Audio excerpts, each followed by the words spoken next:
Bruno Lemarquis, je suis le représentant spécial adjoint du secrétaire général des Nations Unies en RDC. Je suis le coordonnateur résident pour le système de développement et je suis le coordonnateur humanitaire. Alors, ce qu'on appelle la localisation, ce qui était donc l'objet de ce symposium, c'est très très important pour tous les acteurs humanitaires, y compris pour les Nations Unies. La localisation, c'est pas compliqué, c'est le rôle, l'espace des acteurs locaux.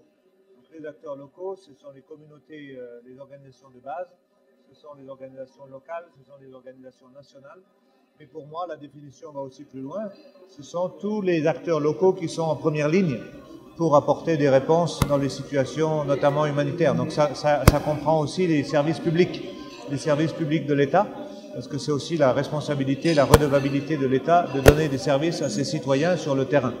Donc toute cette discussion les 2 derniers jours, c'était sur quel est le rôle, quelle est la place des acteurs locaux.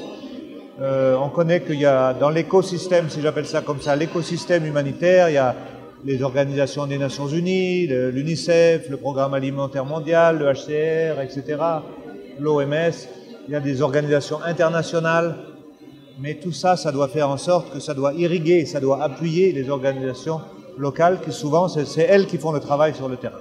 Bon, je ne pense pas qu'on parle de redéfinition, mais ça va au-delà de, votre question va au-delà de la localisation.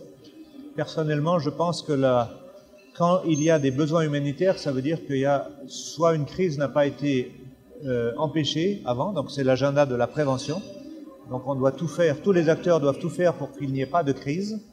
Si on parle d'un exemple au Sud Kivu, c'est la situation de Kalehe. La situation de Kalehe a eu lieu parce qu'on n'a pas prévenu, on n'a pas géré les risques. Ce sont des villages qui étaient construits dans des zones à risque, ce sont des villages qui étaient construits dans des vallées. Donc ça, c'est tout l'agenda de la prévention des risques. Si les risques sont prévenus, il n'y a pas de désastre. J'ai l'habitude de dire qu'il n'y a pas de fatalité à ce qu'un aléa naturel, là c'était un aléa naturel, ça a été des très grosses pluies, il n'y a pas de fatalité à ce qu'un aléa naturel se transforme en désastre, si on a bien géré les risques. Donc l'agenda de la prévention, il est vraiment très important.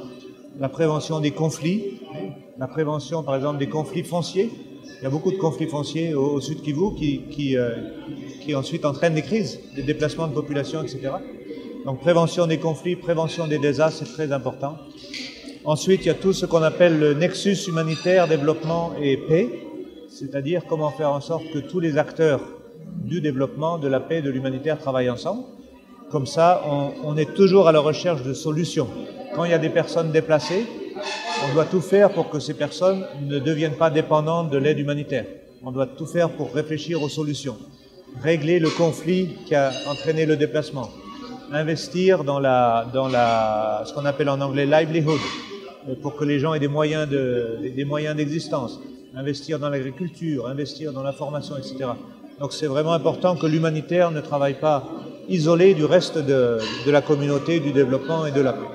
Bon, ça c'est une question un peu plus vaste. Je vais uniquement me référer à la position qui a été exprimée par le gouvernement de la République du Congo, qui a demandé donc une accélération de la transition de la MONUSCO, qui a exprimé cela récemment au Conseil de sécurité, récemment au niveau de l'Assemblée générale, à travers le discours du président de la République.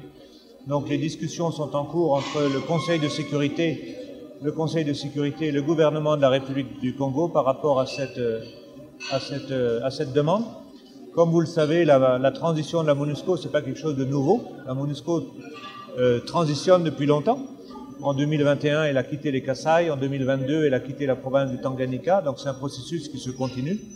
Il y a un plan de transition conjoint avec la République démocratique du Congo qui maintenant va s'accélérer.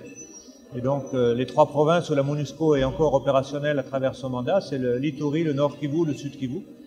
Donc voilà, les discussions sont en cours. La planification du retrait est en cours, notamment pour la province du Sud Kivu.